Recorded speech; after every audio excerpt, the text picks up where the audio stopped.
They kicked me out after I funded them for years, then came back begging. My family kicked me out from Thanksgiving after I funded them for years when they came begging, and I gave them a lesson they won't forget. I'm a 29-year-old male working in software analysis. It's nothing fancy, but it pays the bills and lets me live on my own in a small apartment just outside of town. I've been out of the house since I was 21 and never really looked back. I've always been a guy who handled his stuff quietly, didn't ask for handouts, didn't need rescuing. Meanwhile, my younger sister, Vanessa, a 26-year-old female, has basically been living like a queen at home. She doesn't work a real job, says she's an artist, but the closest she's gotten to selling anything was when Mom bought one of her abstract pieces and hung it up in the dining room like it belonged in a museum. Yeah, okay. So, anyway, Thanksgiving rolls around. I decide to make sweet potato casserole because my mom always says it's her favorite. I drove 35 minutes across town to my parent house. I figured it would be the usual group. Me, my parents, Vanessa, maybe a couple cousins, or my aunt if she wasn't traveling. Nothing crazy. I pull into the driveway and notice a ton of cars, more than usual. There's clearly a full house. I figured maybe they invited extra folks this year or something. Still, I was in a good mood. The food smelled amazing, and I was actually kind of excited to be there, which looking back now feels pretty dumb. I walk up to the porch, casserole in hand, and knock. I wait a few seconds, then knock again. The lights are on. I can hear music and laughter inside. Everything feels normal. Then the door opens, and my dad's standing there. Now, my dad's not the warmest guy on a good day, but this look he gave me, pure confusion, like he had no clue what I was doing there. Before I can say anything, he goes, "What are you doing here?" I thought he was joking at first, so I kind of smiled and held up the casserole like a Thanksgiving. He didn't laugh. He just looked uncomfortable, then rubbed the back of his neck and said, "I thought we told you it would just be a small gathering this year." I blinked. "What do you mean?" He mumbled something under his breath. Something like, "Thought this was handled," then said he'd go get Mom. He didn't even invite me in, just turned around and left me standing there on the porch. I shifted my weight a little, the foil on the casserole tray crinkling in my hands. It was still warm, but cooling fast. I stared at the front door like maybe someone else would come open it instead and say, "Sorry, that was a mistake. Come on in." Instead, Mom came to the door. She opened it just wide enough for her body to block the inside view. I could still hear the clinking of silverware and someone laughing in the background. She gave me this tight, polite smile, the kind you get when someone knocks and you know you're not buying whatever they're selling. I didn't even get a hi or a happy Thanksgiving. She just said, "Oh, I'm sorry, Quentin. We don't have more seats. Maybe next year." Okay. I blinked, thought. Maybe I misheard her. What? She repeated it slower, almost like she thought I was slow. "We don't have more seats." I looked past her shoulder. "You didn't think I was coming?" "We assumed you had plans." She said like it made sense. "You usually keep to yourself." "What are you talking about?" "I texted you this morning." She blinked like that message had been erased from her brain. "Right. Well, I didn't think you'd actually show." I looked past her into the house. People were sitting at the table laughing, plates full. There were definitely enough seats for more people. Hell, I saw a kid sitting on a booster seat at the end. And I'm not invited. The same kid who's been covering half their bills for 3 years. I couldn't speak. I didn't even know what to say. My mouth opened and closed a few times, but nothing came out. Finally, I just gave a nod more to myself than them and walked back to my car. I didn't drop the casserole. I didn't slam any doors. I just got in, set the dish on the passenger seat, and sat there for a few minutes, like I needed my brain to reboot. On the drive home, I kept thinking, maybe I misunderstood something. Maybe there was some miscommunication. Maybe this wasn't as messed up as it felt. But nah, that was wishful thinking. It was exactly what it looked like. They had a full Thanksgiving dinner, invited everyone but me, and when I showed up, they acted like I was the guy who got the wrong address. I got home, reheated the casserole, and ate it alone on the couch. And let me tell you, it didn't taste like victory. It tasted like being replaced. The next morning was weird. Not sad, weird, just off. I woke up later than usual. Didn't really feel like doing anything. My phone had no missed calls, no texts, not a single, "Hey, sorry about yesterday," or even one of those fake "hope you're doing okay" messages. Total silence, which made it worse in a way. Like I wasn't even worth pretending to care about. I didn't plan on talking to anyone that day, but my cousin Natalie surprised me. She knocked around noon with a bag of leftovers, and this look on her face, like she already knew what happened. Nat's the kind of cousin who doesn't sugarcoat anything. She'll call out a waiter for giving her the wrong side dish and won't blink. So when she sat down and asked, "What the hell did they pull on you?" I knew she'd heard something. I told her everything. Didn't even need to exaggerate. Just laid it out. Natalie shook her head the whole time and kept muttering unreal, like she was trying not to explode. Then she said something that stuck with me. She goes, "They knew exactly what they were doing. That wasn't an accident. Q, that was a choice." And honestly, yeah, it hit me harder hearing it from her, because deep down I already knew that. I wanted to believe it was some mix-up. Like maybe they assumed I was going out of town or something. But no, they straight up didn't want me there, and they didn't even have the decency to say it in advance. They just let me drive over, knock on their door, and stand there like an idiot. Natalie also told me Vanessa had been going around saying things like, "Wynn's always so distant, and he probably wouldn't even show up," which is wild considering I was the one who used to set reminders to please reply to family stuff, brought side dishes without being asked, and texted every birthday like clockwork. Meanwhile, Vanessa can't be bothered to reply to a group message unless it's about her or includes emojis. Everything about Vanessa has always been treated like it's made of glass. When she failed 2 college classes, Mom said professors didn't nurture her properly. When she rear-ended someone last year, Dad blamed the sunlight. She gets baby for stuff I would have been grounded for. Meanwhile, I'm the one who's been financially keeping things running for a while now. I've helped with utility bills. I Venmo'd money for groceries. I even co-signed on a small loan so my parents could consolidate some debt. Never once made a big deal about it. I just figured that's what family does. Right now, I'm seeing it a little clearer. I wasn't family. I was support. I was the guy they called when the car broke down or the fridge stopped working. Vanessa was the heart of the house, and I was the safety net they didn't bother to thank. Natalie even said that at Thanksgiving she overheard Mom say, "We want to keep things peaceful this year." Peaceful like I'm the chaos. Like my presence would have somehow ruined dinner. I don't yell. I don't argue. The worst thing I do is ask questions when stuff doesn't make sense. But sure, blame me. That day, I just kind of sat in silence. Not even in a dramatic way. Just quiet. I didn't listen to music. Didn't watch TV. I just sat there looking at the cold casserole in the fridge that no one ate but me. It's funny how fast things start making sense when you stop trying to give people the benefit of the doubt. I started thinking about all the little moments I brushed off before. Like last Thanksgiving, I paid for most of the dinner. Didn't even think twice. Ordered a big smoked turkey. Bought the side dishes. Even brought extra Tupperware so Mom wouldn't have to wash as many dishes. Then when it came time for the family photo, they told me to take it, not be in it. Take it.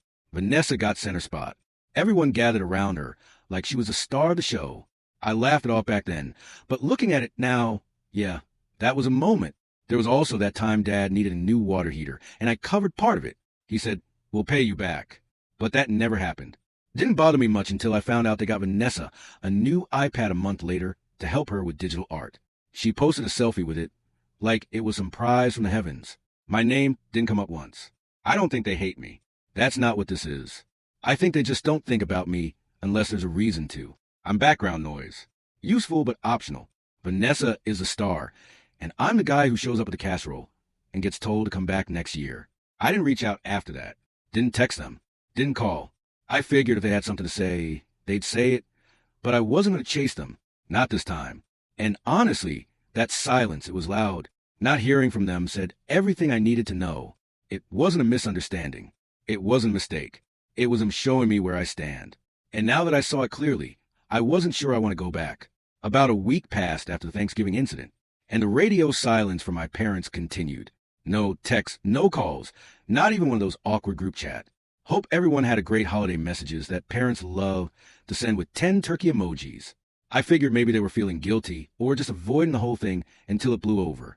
I wasn't in the mood to be the first one to reach out, so I just kept to myself and stayed quiet. I wasn't really stewing on it at that point. I kind of accepted it for what it was. Then one afternoon, there was a knock on my door. I checked the peephole and nearly rolled my eyes into next week. It was my mom. No warning, no, "Hey, can I stop by?" Just standing there like she hadn't excluded me from Thanksgiving dinner, like I was the weird neighbor kid. I opened the door, mostly out of curiosity, and stepped aside. She walked in with that same fake calm she always used when she wanted something. You know, the one super polite, a little too smiley, overly casual, like she was trying to act normal, but overselling it.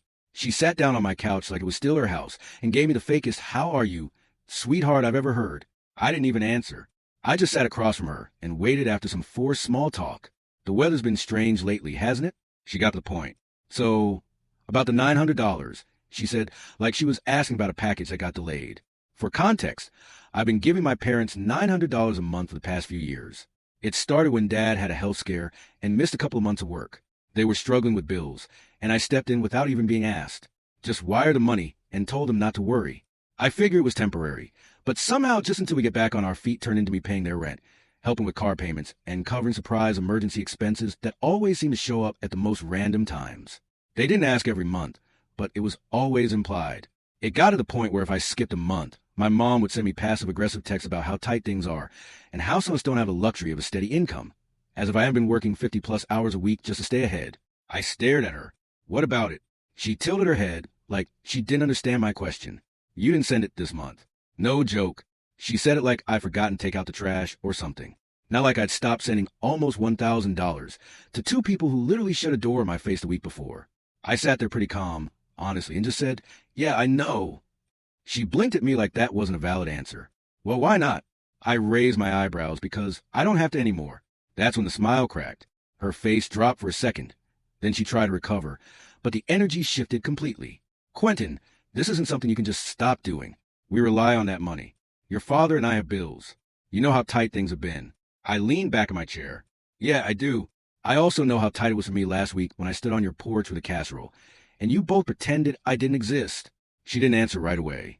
Just kind of froze, then let out this breath like I was being overdramatic. That wasn't personal. We just had limited space.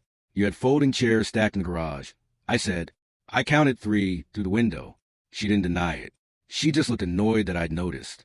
Then she switched tactics. Quentin, family helps each other. You're in a position to give. We're your parents. It's your responsibility. That word responsibility, it lit something in me. I've never had a problem helping my family, but the way she said it, like I owed them, like I was just supposed to keep handing them money without a word, without question, that was different. That wasn't love.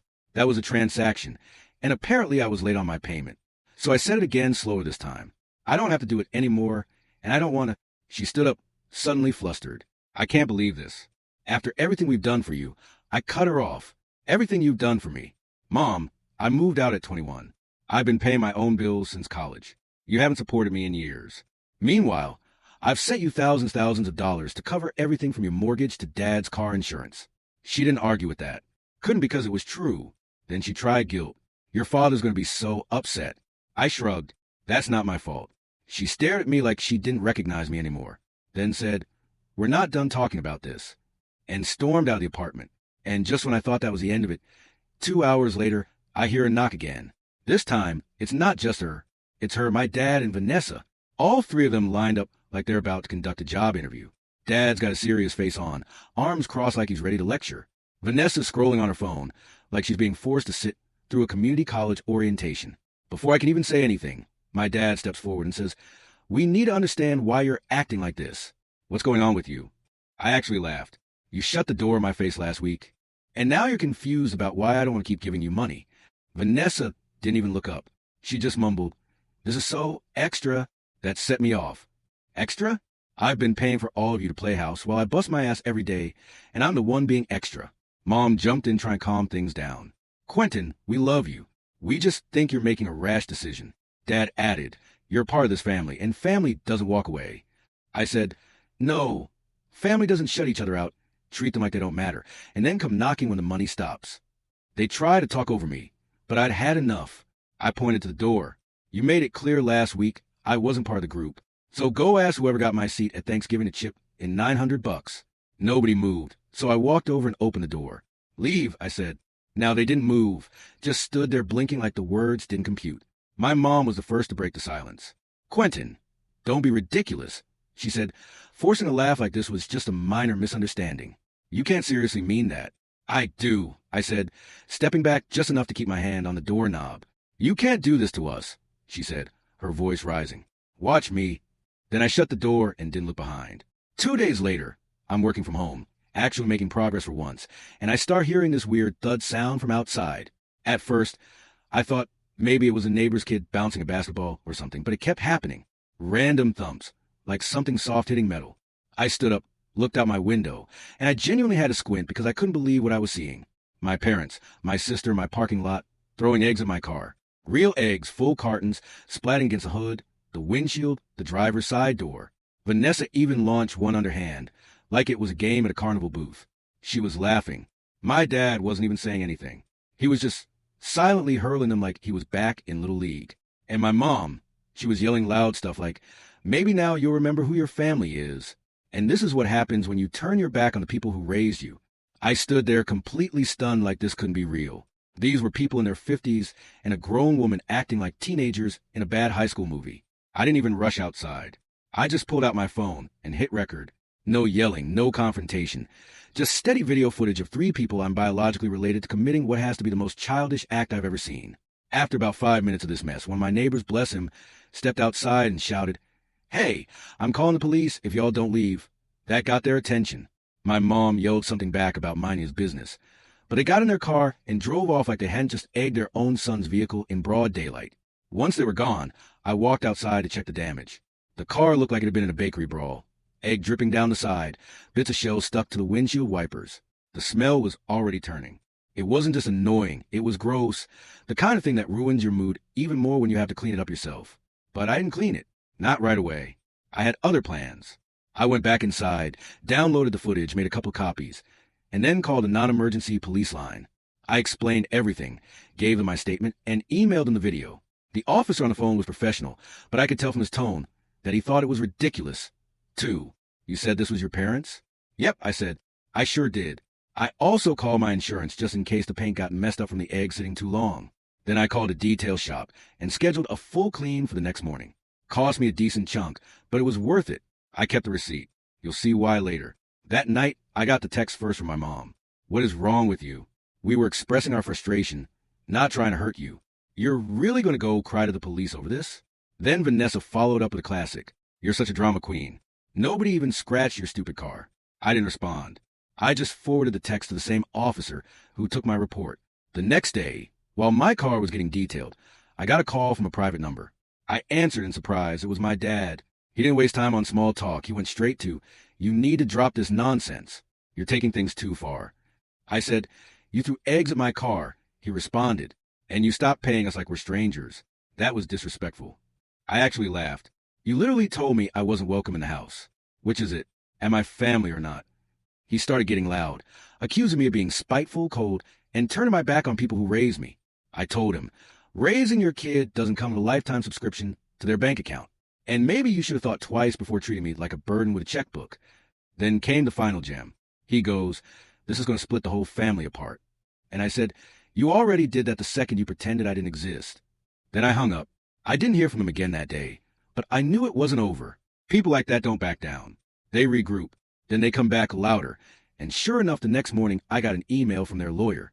Apparently, they received notice of complaint and wanted to resolve this matter informally, which basically meant, "Please don't press charges. Our pride can't take it." So I wrote back, calm, short, and factual.